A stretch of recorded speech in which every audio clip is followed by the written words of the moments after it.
The Square Ball Podcast. Welcome to the show. Commemorating the 50th anniversary of the day that we were crowned champions of Europe, a title that we will wear forevermore at Leeds United. Dan with you, along with Rob, and we have a very special guest today, Wayne Gamble, the Beaten Generation, who we will explain who you are in just a minute. But we've got the summer special is out, commemorating the 50th anniversary of this.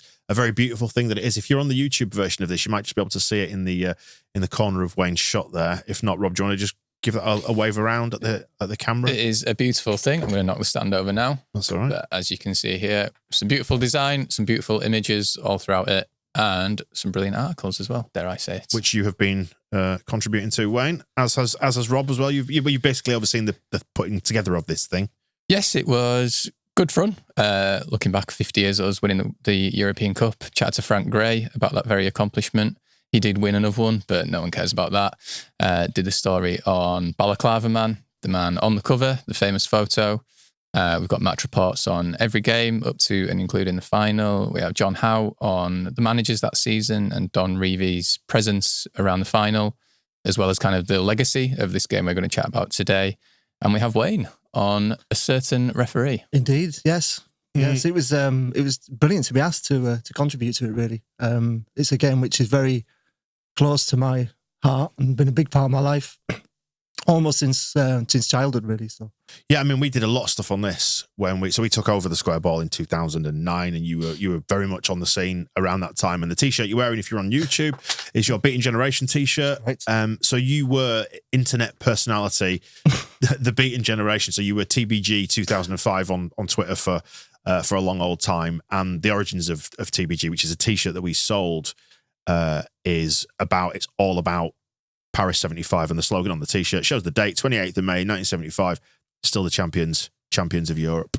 It does. I mean, this t-shirt was designed in 2005 to commemorate the 30th anniversary of the Bloody final. hell.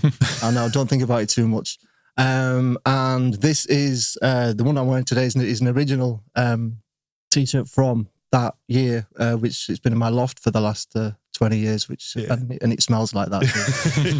It's not box fresh, it's loft fresh, isn't it? No, it's not. But it's probably the last one. I don't know. I certainly don't have any more. I've got one. Really? I've got the yellow version of that t-shirt. That was from a couple of years. Well, 3 years later, I think. Yep. 2008. Second issue. Second issue. Yeah. So And the figure on the t-shirt is the referee for the final, Michel Kitabjian. Mm-hmm. Who is wielding, is it a police baton? Yes, he is. He has his the two instruments of his evening, which was a police baton. He's representing the actions of the Parisian CRS, the riot police, and at the Parc des Princes that night, and also his whistle, which he used as a baton. He used as a baton, and also neglected to use as well on occasions. So. Yeah, because he was central to all this. He was instrumental in the story, and as you're saying, there was a lot of disorder in Paris. We know that, from the historical stories of it. Leeds fans obviously not that happy with the outcome of the game. Quite apart from the disorder that happened before the game, it prompted disorder afterwards and within the stadium itself. But it's an occurrence. It's an event that I think probably. Well, it echoes down the ages, doesn't it? We still sing, "We are the champions of Europe." Now you've got the forum WACO, which stands for We Are the champions of Europe. It probably speaks to and informs a lot of our modern day identity, I think, about being outsiders and sort of rubbing up against the system and being cheated out of things and the authorities not liking us. A lot of it, I would say, goes back to this and the final in Greece in 1973 prior to that. But this was the big one, wasn't it? Well, you've seen in the celebrations of promotion this year, one of the big songs has been Play All the Way, which, is a love letter to that Leeds United team as well. It literally lists most of them that played that day. But I think, Wayne, in your article, you wrote about how you've been brought up with your dad telling you about that game and that French referee, as he would refer to him. And it was exactly the same for me. I grew up with my dad telling me all about the Revy team, and those players kind of exist as like statues in my mind, basically. But that game, I think, has a weirdly bigger effect on my psyche than it should have, basically, as a Leeds United fan and as someone from the city of Leeds. Just to echo that, exactly the same for me. Brought up on it, everybody, we all watched the VHS of the glory years, which you can find on YouTube now, by the way. It's broken up into, I think, into like 8 parts. But that was the folklore that you were brought up on. Leeds were cheated, and this side was denied its ultimate crowning glory. Yeah, then that's the context, isn't it? I mean, these stories are hugely powerful, and this is the main story that was my introduction to Leeds United, really, as a kid, listening to my dad talking about the Revy team and about those finals, about 73, about 75, and it just really ignited something in me. It was massively intriguing, and the idea that this was only really 11 years prior to when I went to my first ever Leeds game in 1986 at home to Shrewsbury Town, which we won 1-0, Neil Aspin. And the team was still coming onto the field and doing the wave to a third full Elland Road. And it was almost as if the ghosts of that final was still detectable around the place. And the club was very much in need of new history and new things to celebrate, and it got that amazingly. But 75 is a remarkable thing with a lot of amazing stories around it.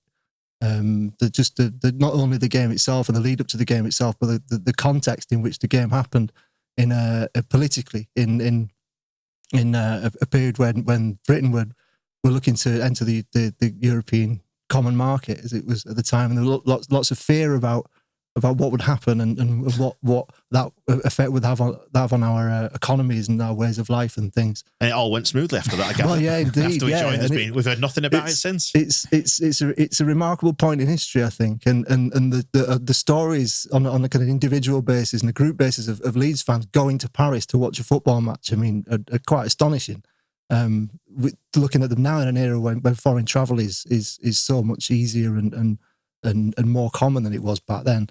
A lot of Leeds fans hitchhiked to that game, or they travelled by coach and ferry and road, and quite a few were turned back at passport control and made second attempts to make the game. In my research for that led to a lot of the graphics that are on that cover there. There were a lot of the articles in the Evening Post around that time are around personal stories, which are really quite remarkable stuff. Yeah, it's really interesting chatting to my own dad, and my mum was there as well, and they were so young, and we're recording this around European final time, obviously, because that's what happens at this time of year. But at the time of recording, yesterday was the Spurs-Man United Europa League final in Bilbao, and it's probably worth just saying that it's like culturally, it's so different to now, when you could almost have these finals anywhere. If you look at the stadiums, they all look very much of a type, and it's the UEFA category 4, whatever it is, that they have now, certain standards about media, but they all kind of look a little bit like the Emirates, I suppose, to an extent, larger or smaller, or variations on that theme. And that's what you tend to see, like with World Cups and European tournaments these days. They could almost be anywhere, but this is an era 50 years ago when it's far more individualistic and rough and ready. And as you say, it's not like you've got, loads of daily flights out of Manchester to Bilbao that can transport loads of Man United fans. Same story for the Spurs fans coming out of London, and it's all done in a couple of days. This is kind of a mission. It's a mission to get to Paris at that time via whatever means you can find. I mean, some fans made the trip twice, because I was chatting to a man called David Eakin, who was Andy Metcalf's friend. So Andy Metcalf is the man in the balaclava. And he was saying how him and a group of friends who were going from Boroughbridge in North Yorkshire, and the handling of the ticketing up to the final was kind of botched. The two clubs had to split an allocation of 16,000, which was the lowest for years. It was lower than... So is that 8,000 each? Yeah, and Right. 16,000 in total was lower than Bayern Munich's entire allocation the previous year when they'd reached the final.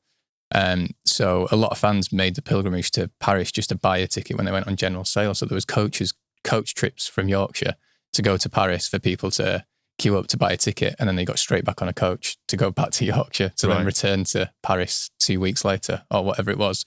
And David and his group of friends, I think there was 10 of them all together, they ended up getting a ferry to Paris, but they never had any accommodation or anything booked, so they were sleeping on the street or just roughing it basically for a few days. It strikes me there's like an echo down the ages of Leeds fans decamping to Plymouth towards the end of like the last season. People just going there to be in the environment as well. But that's actually with a mission to go get the tickets.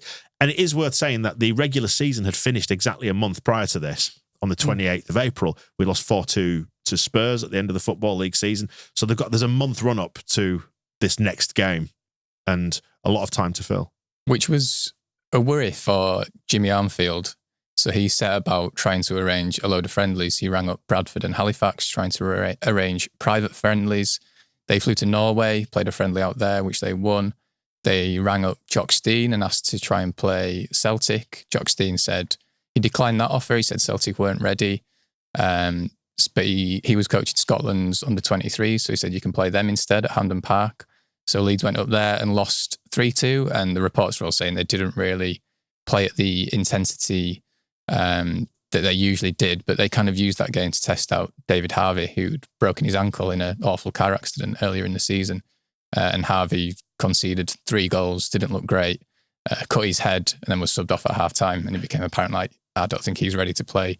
Even though David Stewart, who had taken his place and played really well, I think he also had a groin injury. But I think Leeds were worried about not playing enough football, which is ironic because all these seasons they were playing 60, 70 games because Bayern Munich's league season was continuing. They played a few days before the final and a few days after the final. But in the meantime, Leeds had all these internationals and it was the home championships. So Terry Orriff, who was the captain of Wales, he played for Wales, I think 2 days before that Scotland under-23 game, the friendly that Leeds played. So he came back for that and then he wanted to rejoin the Wales squad. And Leeds were like, no, you really can't do this. We've got a European Cup final. Johnny Giles was the player manager of Ireland. He's travelling all around Europe. I think he played 3 games as player manager. He'd only just returned from a cracked rib as well, but he was flying around Europe before rejoining the Leeds squad. The Scotland contingent, thankfully, they weren't picked, albeit Gordon McQueen did play for Scotland, but he was suspended for the final, so it didn't really matter. But yeah, from this worry of we're not going to play enough football, they then had a massive headache because everyone was flying all around Europe playing games for the international sides. Yeah, the semi-final second leg in the new camp was the 24th of April, so more than a month prior to the final. Wayne, so you've had like a loft full of newspaper clippings. I say a lot of the stuff that you collected over the years has made it onto the cover and the artwork of the magazine. And you spoke like there about the social context to you was fascinating. But why the beaten generation? Well, it was I guess it was around the 30th anniversary. I was thinking of creating an image which would sum up that night, and obviously the referee was a big part of that. Because you're a designer, Richard. Yeah, I'm a graphic designer, exactly. Yeah. So I was sort of, I was sort of destined one day to at least attempt something like this.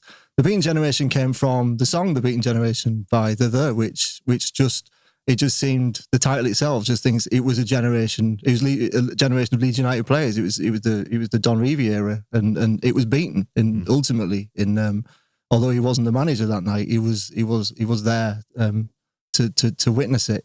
And it just seemed, that song and that title just seemed to sum up a lot about how I felt about that particular match and that particular time. What have you found in your research and your clippings and stuff about what happened ahead of the game? Because we'll run through the game. That is obviously one of the most important things, which we'll get onto. But what about before the match? What was Paris like? You had Leeds fans arriving into the city, mainly by ferry. There was some were flying in and stuff, but a lot of fans arrived by road and by ferry and coach trips, as Rob was saying. There were lots of stories about supermarkets being emptied of booze, ransacked or sold or whatever. But there was a shortage of alcohol, I think, in some districts in Paris on the lead up to that match, and a huge amount of expectation that Leeds United would get what it wanted and what it deserved for a generation of dominance, really, where it never really fully fulfilled for one reason or another its full potential. This game was seen as a night where that would happen. Was it? It was like the bookend, as you were saying, like of the Revie era. Although it wasn't his team anymore, it was Jimmy Armfield's team. It was still, as you say, Rob. It was Don Revie's team, and this, I guess, would have been, the bookend. It's the final bookend of that era. It's interesting as well, looking back through the newspaper archive, and on the day of that game, it's very weird, but Leeds United are suddenly everyone's favourite team. And I think it's Mike Langley and the people, he described Leeds as they are literally everybody's team. And I think it was because of that, having the captains of Scotland, Wales and Ireland in our midfield. But also it was kind of, we were in that period where English football had this crisis of confidence because they'd failed to qualify for the World Cup, and they'd hired Don Revie, who'd been reviled for the previous 10 years. Norman Hunter had been voted the PFA Player of the Year. And suddenly all these newspaper reports are going, finally, this great Leeds team that deserves all this success that we've always loved are going to have this big night, which fast forward 24 hours, the tune has definitely changed. But it was a very strange time where the dirty Leeds team was suddenly popular. Right.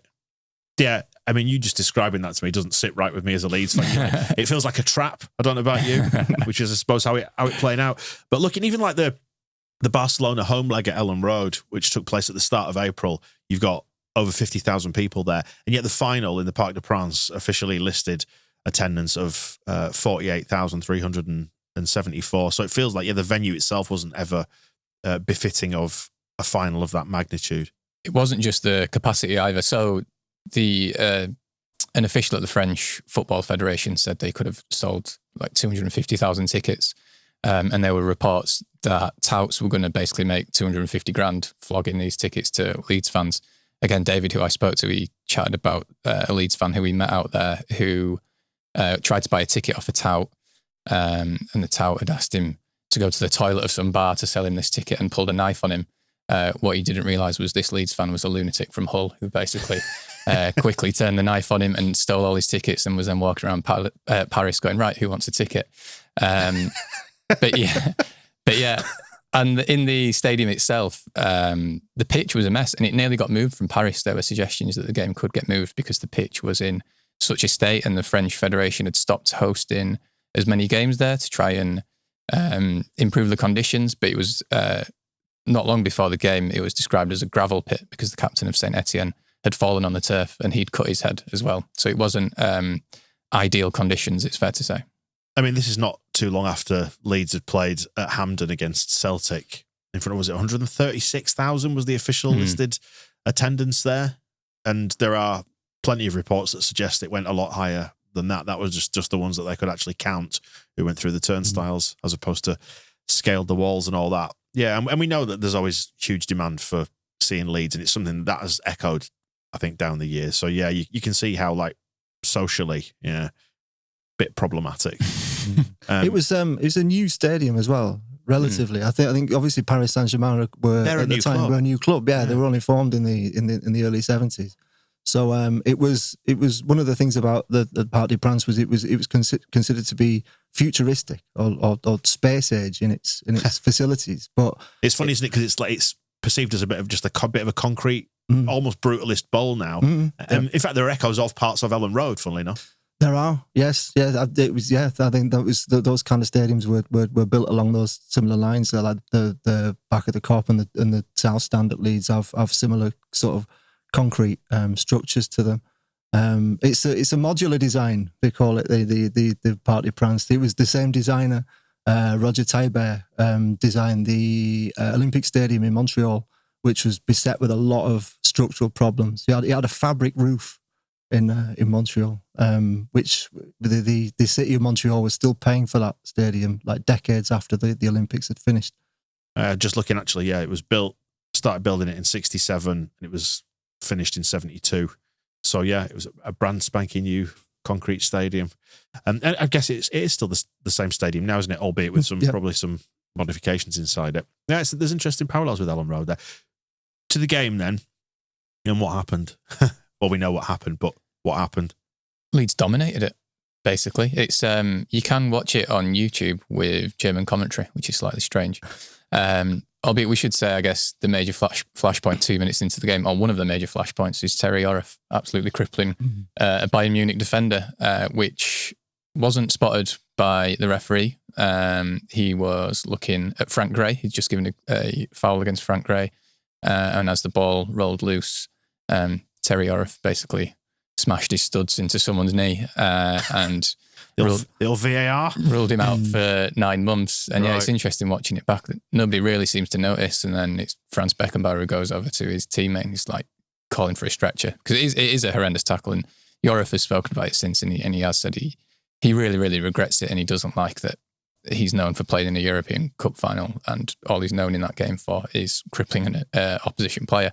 But the game itself, Leeds do just dominate it. It's remarkable watching it back. That first half, you basically have the two centre-halves, Norman Hunter and Paul Madeley, are standing in Bayern Munich's half the whole game. And it's a lot of Johnny Giles crossing the ball to Joe Jordan, and Joe Jordan either heading at goal or knocking the ball down for Leeds to have a shot. But yeah, I think Bayern Munich maybe have one shot in that half, and it blazes over to huge cheers from the Leeds end behind the goal. So where does Kitabjian as the referee come into this? In the first half, his main point of his talking point in the first half was the penalty. I mean, there were a couple of penalty shouts in that first half. There was a handball, which was debatable. Both teams stop at that point. Yeah, they do. They're waiting for the penalty to be given. They're expecting the whistle to go, aren't they? But it doesn't.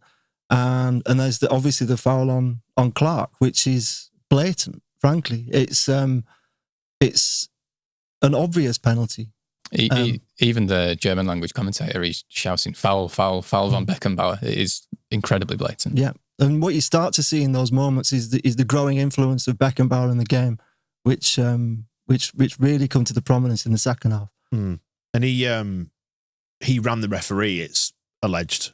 It certainly looks that way. Yeah, in much the same way, like, you see Bruno Fernandes in the modern game, always in the ref's ear.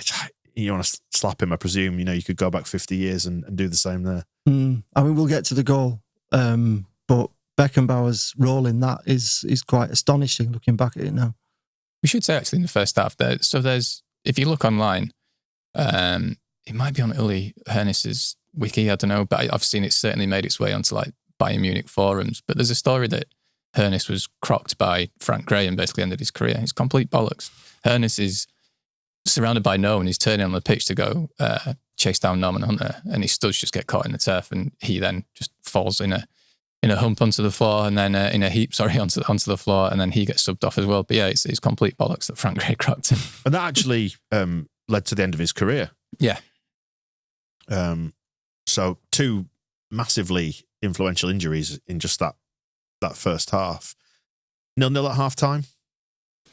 0-0 at half-time, but then the second half kind of just picks up where the first half left off. There is actually a Bayern Munich defender, Schwarzenbeck, who was already booked and had already committed another foul since being booked. He clobbers Joe Jordan towards around the start of the second half, and Kitabjian chats to him, but obviously doesn't send him off. But then it carries on with the amount of times Giles crosses to Jordan is remarkable, and the amount of times Jordan wins the ball in the air is remarkable, and they just keep doing it and keep doing it and keep doing it. And then Bremner's surprisingly quiet for a lot of the game, given he was so influential in so many big games for Leeds. But then midway through the second half, again, it's across to Joe Jordan. He knocks the ball down. The Bayern Munich defender misreads the flight of the ball, and it falls to Bremner in front of goal.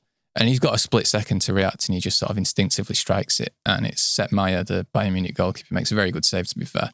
But Bremner just sort of stands still after that miss, and he's just looking at the goal as if he's still waiting for the ball to hit the back of the net. Yeah. And it's only a year, I think it's only a year after playing for Scotland in the 74 World Cup, he had almost a similar sort of agonising miss where the ball just fell to him in front of goal and he just couldn't sort his feet out in time. And yeah, Bremner's kind of role in this, as we'll get onto a bit later as well, it's really heartbreaking, to be honest. Yeah, the game turns on the moment that follows that. And yeah, a minute later, Peter Lorimer, the ball is dropping out of the air and he strikes an absolutely classic Peter Lorimer volley into the back of the net, and it's a goal that should win a European Cup final, basically. Yeah, I mean, it's described on Wikipedia, which is supposed to be objective. It says that Billy Bremner was in a tight, passive offside position in front of the goal in the 6-yard box. Is that a fair description? It's not the full story, is it? He's I don't know, how do you put it? He's not exactly pushed into an offside position, but he's physically encouraged to be in an offside position, which could be said to be impeding Meyer's view, but isn't. Right. He's standing to the left of it. Yeah. I mean, in the modern, it's worth, again, just framing it around the era, because you've seen the Leeds West Brom offside at Ellen Road. And essentially, back in that day, around this time, if you were in an offside position, regardless of whether you're interfering or not, as a rule, you'd be given offside, whether you were active or not. Like, by modern standards, there's no way this would get disallowed, surely. But back then, it was kind of the dumb thing that, you know, you were in an offside position, you were flagged off. Yeah, and it's a brilliant shot. It's unsavable. It's a fantastic shot into the top corner. But it's what happens next, which I've always found fascinating. Is this like do you think this is the crux of the game at this point? Yeah. I think everything spins on this, and it's the reaction of the officials. The linesman returns to halfway. The linesman does not flag. Right. The linesman goes to halfway, anticipating a restart for a goal. Yeah. Kitabjian kind of does nothing initially, and then you start to see the influence of Beckenbauer, who turns to the referee and begins a process of persuading him that maybe something was not right there. In his opinion, and Kitabjian seems caught in the moment. He's not really sure what to do. He seems slightly confused and not sure what to do next. And he's eventually encouraged by Beckenbauer to visit the linesman to have a conversation about what just happened, which he does.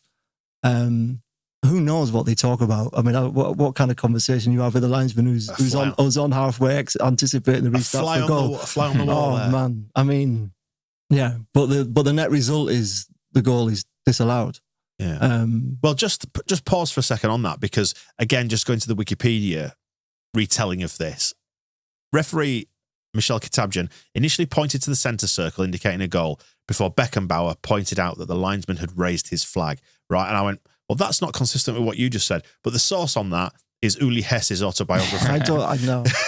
Well, I mean, years later... But there's video footage. Yeah, exactly. Years later, the Bayern midfielder Rainer Zobel said it was a goal. It wasn't offside. And it's during that initial conversation with Beckenbauer, Billy Brenner he's been held back by a Bayern Munich player from basically getting to Kitabjian, which... I don't know, maybe for the best, or maybe it would have changed things. I don't know. And this lit the blue touch paper with the fans as well. Yeah.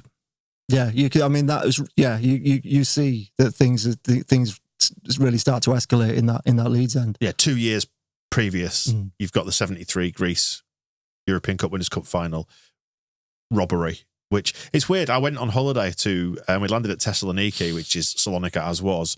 And I felt a sense of injustice just landing on the tarmac and knowing that I was in the same city, in the same environment as that robbery took place in 1973 against AC Milan. We've got, throughout the magazine, we've got some amazing photos from the photo agency Well Offside, which is features a lot of photos from two brilliant photographers, Jerry Cranham and Mark Leach, who were behind the goal where Peter Lorimer scored. And yeah, there's a quote from Jerry Cranham saying, when the Leeds goal was disallowed, there was a riot going on behind me. A German photographer had been hit by something and his eye was hanging out.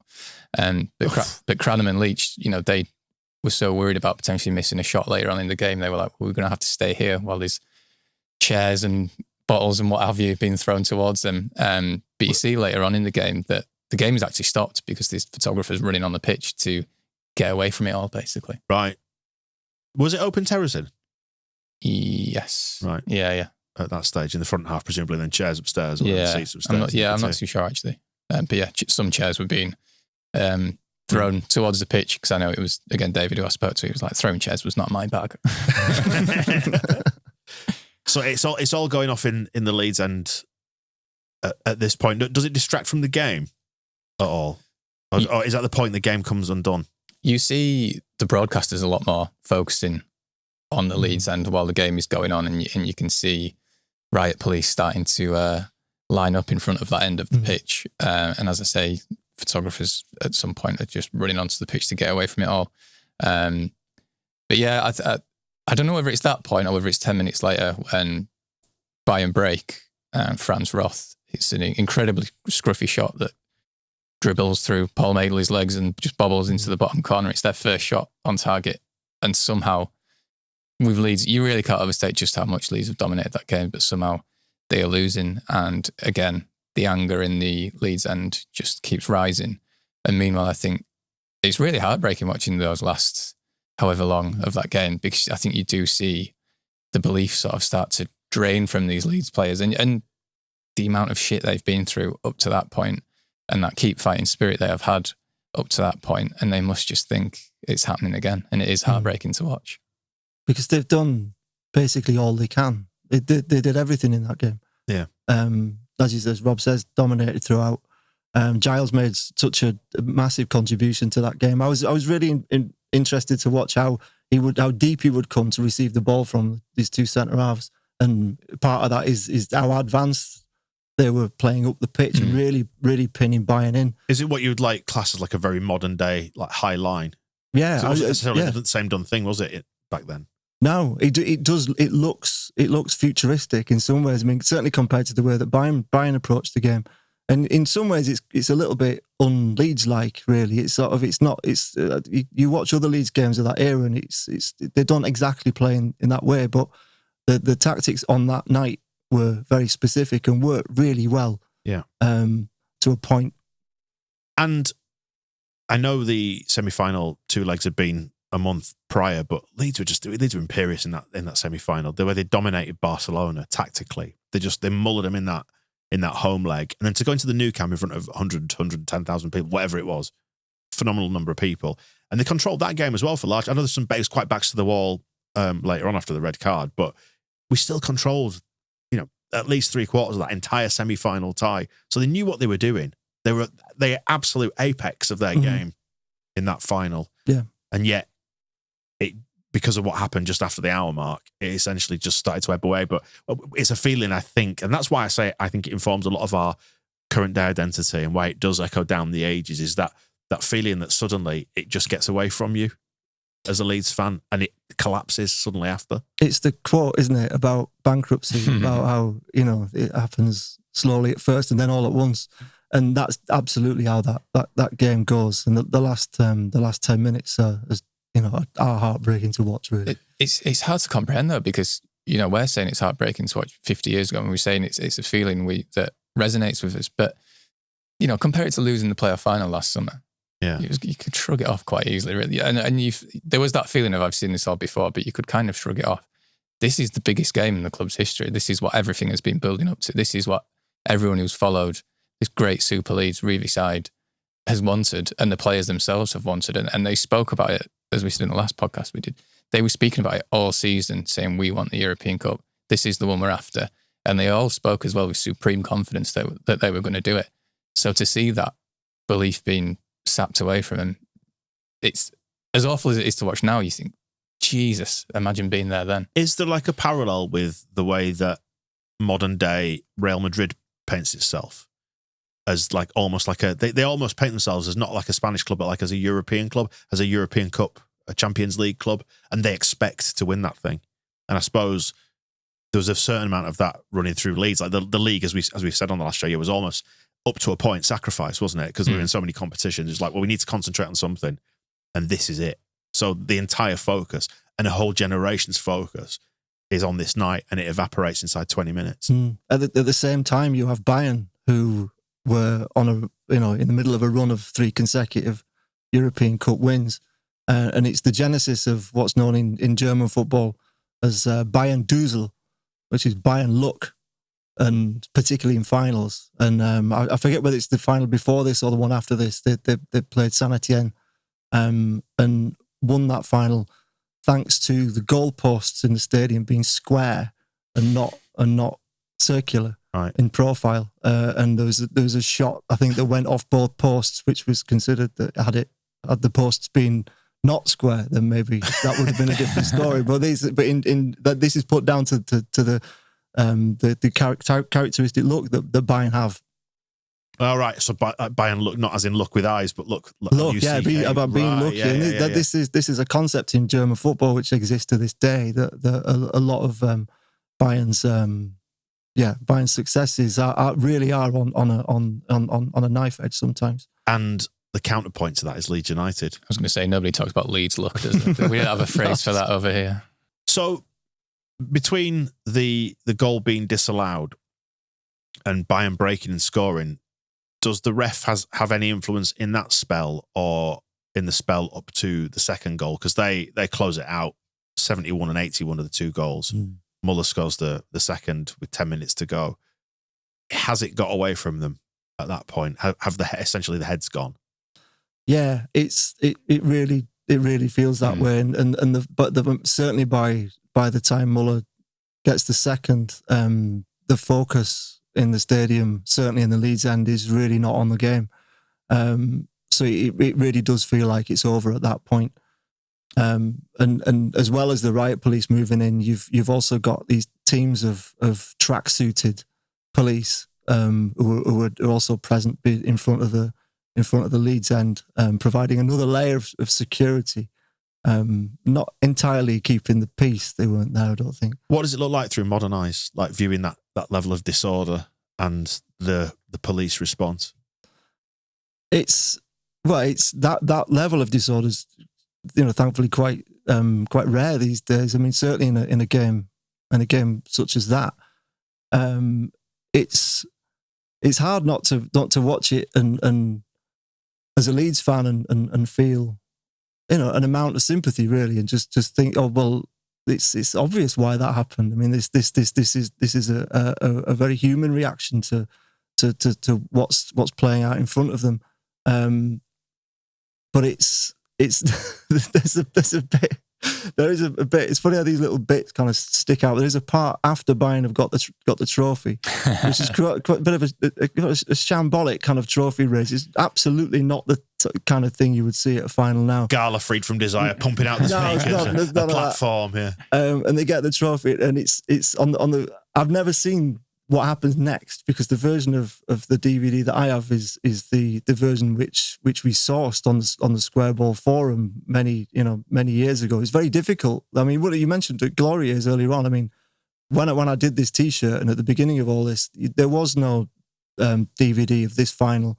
The only footage that we had of it was the stuff in the glory years.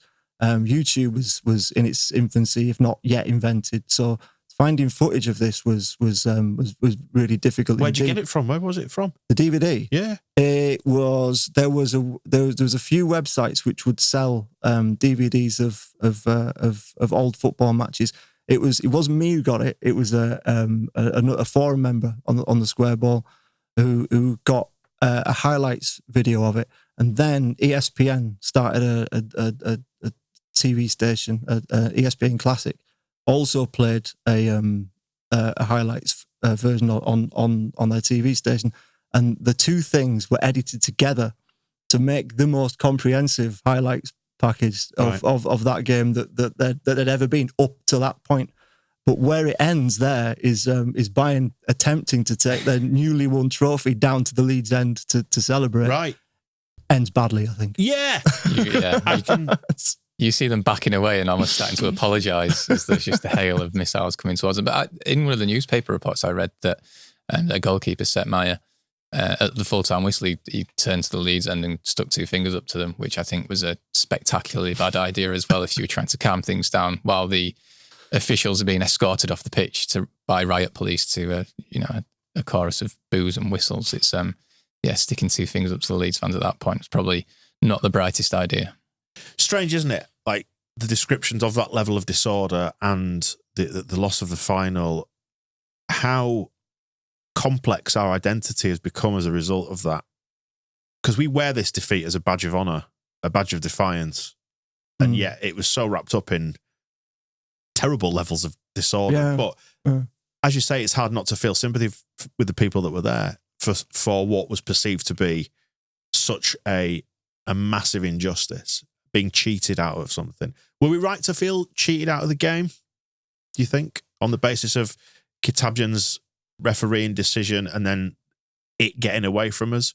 Could we have done more to maybe not let the game get away from us, or was it just so staggeringly bad and wrong that it was impossible to overcome that? I think it's hard to see how much more Leeds could have done in that game, really. There was the Bremner chance we talked about earlier on. Bremner was astonished that was saved. It seemed like a routine finish, really.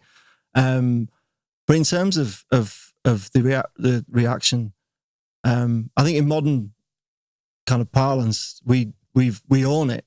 We've come to own Paris 75, and Leeds fans have taken on that as a big part of the club's character, for better or for worse, really. I mean, some fans are not entirely down with it. I personally find it empowering, really, and that you could turn such a traumatic experience in a major final, the major final in the club's history. And turn it into a positive, a show of defiance is, for me, a really positive thing. What did you get from speaking to people about it, Rob? I think that sense of defiance certainly rings true. And like I say, it's why we still sing about that game and why we still sing about that team. Chatting to people about the night itself, some will say it's overstated, the trouble that was there. I think some people probably just wanted to get out of there quickly. Again, David, who I chatted to, he'd been split up from his friends by that point, and he was keen to just get away because, again, even now chatting about the game 50 years later, you can tell he's heartbroken by what happened. But it was leaving the ground, and he split up from his friends, and he turned around and had an arm put around him, and it was the lunatic Leeds fan from Hull who'd beaten up the tout, and he was saying, "Stick with me, mate, we'll be all right." And he was thinking, "Oh, Jesus Christ, you're the last person I want to be stuck with." But he was saying that they all just, so I think there was 10 of them in total, and 2 of his friends had won a competition, I think through the Evening Post, for tickets to the game, flights, and a hotel room. So they'd all, the other 8 friends who didn't have somewhere to stay the previous night, they'd slept in parks and car parks and wherever they could get their head down, basically. But that night they all piled back into this hotel room and slept there. And I think they were all just so gutted. They didn't want to go out. But it was the next morning they were waiting for a lift back down to the ground floor. And our friend Balaclava Man, there were 3 lifts and they were waiting for the middle one. And he was saying, "Oh, that middle one's out of order. We'll have to get a different one, or we'll have to take the stairs." And they were saying, "Well, the lift's coming up. Why don't we just wait for it?" He's going, No, you can't get in that one. Let's just leave." And eventually the middle lift came to they were near the top floor, I guess, and the doors opened, and it transpired that Balaclava Man had spent all night rolling up the carpets in the hotel and just stacking them into the lift to make it unusable. So at which point they thought, I think it was, if you read the interview and read the story about him, you'll discover that was kind of common ground for him. They had to keep an eye on him, was what David told me about Andy, because he could. He's on this photo is on the cover of a book about the service crew, and David was telling me it's bollocks. He was never part of the service crew. He said the service crew was far too normal for him. An avant-garde trouble cause. Yeah, I love it. But yeah, the following day, having spoken about how 24 hours earlier Leeds were suddenly the nation's favourite team, it's very much.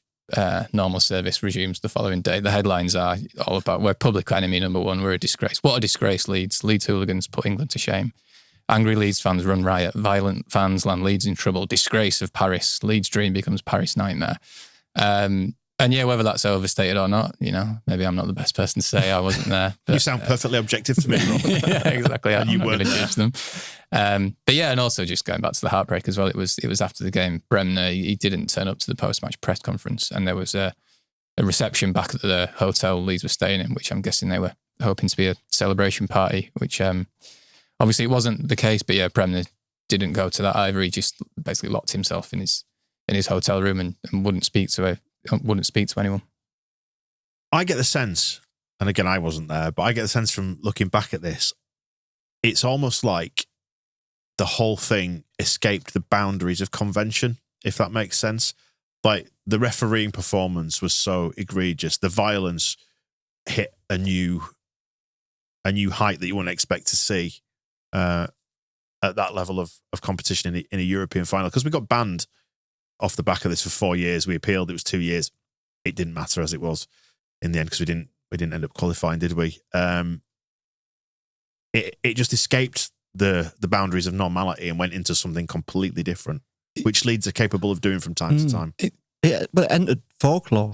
It became It transcended like just notoriety. Like we say, it became a huge part of our future identity. And that's down to the power of the stories that surround it, that are part of the game itself, but also part of the build-up and also the aftermath too. There's a great bit in Jimmy Armfield's autobiography where he describes the hours after that game. He can't really remember what really happened, but he does recall standing in the central reservation of a dual carriageway in Paris with a bottle of champagne in his hand, right? Just thinking, what the hell just happened? Right. It was Armfield basically off his own back, got that European ban reduced as well. It was him that went to all these UEFA hearings and stuff, and I think Leeds, the club itself, was almost resigned to just accepting whatever they'd almost given up by then. But Armfield kind of really stood up for the club, and again, it was that kind of backbone to Armfield that he wasn't always given credit for, I guess. Yeah, because there's almost a resignation in that, isn't it? Like we're up against too big a force to overcome it. And I suppose in a way, is that why Kitabjian, by the referee, becomes a symbol of this? Yeah, I think is he the sort of personification of it? Yeah, he's absolutely the central character in this whole thing. He has main character energy. Yeah, as an antagonist. Yeah, the plot twist that he was the referee in Leeds' first ever European game. I couldn't believe it when I read that. It was he's a referee for a long time. He refereed the Leeds Celtic game at Elland Road as well in 1970. Right. And went completely unnoticed, really. It's when you start delving into Kitabjian's past that you get one or two other anomalies. There was a game in 1969, 1969, played in Marseille between Tunisia and Morocco, which went to extra time and was level afterwards at 2-2. And as per the conventions, is this the flip of the coin? This is the flip of the coin. Yeah. This is a one-off World Cup qualifying game played on neutral ground in Marseille. The game ended 2-2. As was the convention at the time, a coin was called for. There was some debate about what kind of coin to use, whether it should be Tunisian or Moroccan. One with two heads. These things matter. Yeah. These things do matter. And it was tossed by Kitabjian on the pitch, and a decision was made, and he left the field and tossed the coin again in the dressing room in private, and reversed the decision. Which I always found quite an interesting thing. I've got questions, Wayne. I've got questions about that. There's also, can you imagine that being allowed to happen now? Again, when you view it through modern eyes, it's impossible to get your head around. Yeah, and as part of the research, what was his justification for doing that? I don't know. Right. I don't know. I mean, this only really came to light as part of the French football magazines from the week of the final, which I bought 20 years ago and started to translate. Right. He says in an interview that was the game which led to FIFA adopting the penalty shootout for to decide ties in international football matches.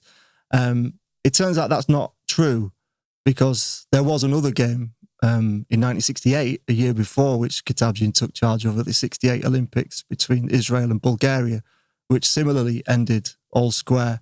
And on that occasion, instead of a coin toss, unbelievably, they got a sombrero and put two folded pieces of paper inside this sombrero, and each captain was drawn to choose a piece of paper, and Bulgaria won on that. On that method. Drawing lots. Drawing lots, yeah. Israel's captain opened a piece of paper that just said the word no. No, indeed, yeah, absolutely. Which led the Josef Dagan of the Israeli FA to approach FIFA saying, come on. come on, lads. I can't decide games by sombreros. No. Imagine seeing that on the listings, the historical listings, in brackets, after sombrero. It's idiotic. Yeah. And this garnered enough support at FIFA. There was a debate around the time about penalties. It wasn't an entirely new idea. It was something which had been talked about as discussing this, as replacing this, the drawing of lots. But in time for the World Cup in Mexico in 1970, the penalties had been introduced by FIFA. So although Kitabjian claimed it was one game which led to it, it was actually another game which had a more direct effect on the invention of the penalty shootout. I mean, the subtext here is, what the hell was he up to? So I can see why he became the personification of this for you. Yeah, it's remarkable, really. I mean, otherwise, he had a very successful career as a referee. He was highly thought of in France, did a lot of work promoting young referees and supporting local football in Nice, which is where he was from. But these incidents are really difficult to ignore. They're pretty big. Yeah, you should outline to what extent is obsession a fair word to say with Kitabjian? How the lengths that you went to? Yeah, I think obsession's fair enough. That's all right. I mean, my dad, like you said, my dad always. My dad never knew his name. It's quite a complicated name to say. So my dad always knew him as the French referee, and that's who I grew up knowing him as. My dad also was convinced that the game happened at the home ground of Saint Etienne, which is obviously not true. And over time, I mean, I wrote an article in the Square Ball around, I think, 2011 about my obsession, probably confessing my obsession for the first time publicly. And a few years later, this led to an unsolicited email to just arrive one day from someone I'd never heard of who claiming to be a Leeds fan. I think in Luxembourg, I think. And they said that they'd read the article and they had some information which may be of some use to me. Did they put it in a dead drop? It sounds like spycraft, doesn't it? It's wild. Yeah, it was Michel Kitabjian's home address in Nice. Right. Now this would have been, I don't know, 2016, 2017, something like that. And I had a decision to make, clearly. I've written an article sort of 6-7 years earlier about how I was looking for Kitabjian. I wasn't literally looking for him. I was trying to find his kind of, his essence, trying to find out what he was all about and what that was all about. I never imagined I would actually find him or even envisage what I might do if I did. But suddenly being in receipt of this information, I had to decide to do something about it. Your brain's running the scenarios, isn't it? Yeah. I've got this information. It's been provided to me because somebody wants me to have this information. But what do I do with it? Yeah, indeed. So it's like an end game, isn't it? It's like an end point of this story of this adventure, this curiosity. Yeah, and receiving things like that do make you stop and think. So I did what anybody would do, but I spoke to my dad about it. And I said, "Look, Dad, I wrote this article a few years ago. Obviously, I'm interested in this game because of everything that you told me when I was a kid, and it's sort of snowballed a bit since then. And I've been provided his home address, and maybe I could go speak to him and ask him a few questions. Do you think I should do that?" And my dad would have been in his late 70s by then. They were similar ages. They were I think, but I just sort of looked at me and just said, "Don't be silly, son." What do you think you would have done if you had not consulted your dad and you thought, "Do you know what? I'm going to do this." Can you imagine what you would have done? No, I mean, would you have ever done it? I don't think so. I looked it up on Street View just to see like is this even a thing? Is this even an address? Is this And I've been to Nice before. It's nice. Nice, yeah. Yeah. It'd have been quite confronting if you'd have knocked on his door wearing that T-shirt as well. Oh, I know. It's just I don't know. I ran through various scenarios and none of it. It's just none of it seemed like the right thing to do, really. Bonjour, monsieur. Je m'appelle Wayne. J'habite à Leeds. Yeah, c'est une grande ville industrielle dans le nord d'Angleterre. It's my GCSE French would have come out, I think. But no, I didn't follow it up, and I have absolutely no regrets for that. It would be interesting to know the truth, but is the truth ever knowable in that situation? I don't know. What do you think? I doubt it. I don't know. I mean, what is there to find out? To be quite honest, who knows? It's just that it's that stench of corruption, isn't it? And I think that's probably what ignited the blue touch paper with the Leeds fans inside the stadiums. Yeah. What looks like naked corruption. They'd seen it before, and they know what it looks like. So it's yeah. I mean, that's really where the story ends, isn't it? But it's going back to the Israeli thing. Something I found really interesting is that Josef Dagan, who was upset at Kitabjian's sombrero work in Mexico. They died within days of each other in 2021, I think. Is Kitabjian dead now? Yeah. And Josef Dagan died within days of each other, which is incredible, really. You think about the role that they played in shaping like modern international football, and that's just quite an unknown story that's not really ever spoken about. So sitting here on the 50th anniversary of it, how do you view it now? How do you view it as somebody who's obsessed over this for decades now? And Rob, having put together the Paris 75 issue, have you moved position on it at all, having done that? I think it's also been informed by doing the 1972 issue we did a few years ago on winning the FA Cup, but doing that and researching this, we were undeniably the best team in Europe, if not the world. I don't give a fuck what the results say, quite frankly. Yeah, I completely agree. I think there's that, and there's also the long-lasting cultural impact on the football club, which is one of the things that makes Leeds United. So for that reason, mainly, it's something which happened and is a really big part of who we are. Which is the champions of Europe. Cheers for that, boys. The Square Ball Podcast.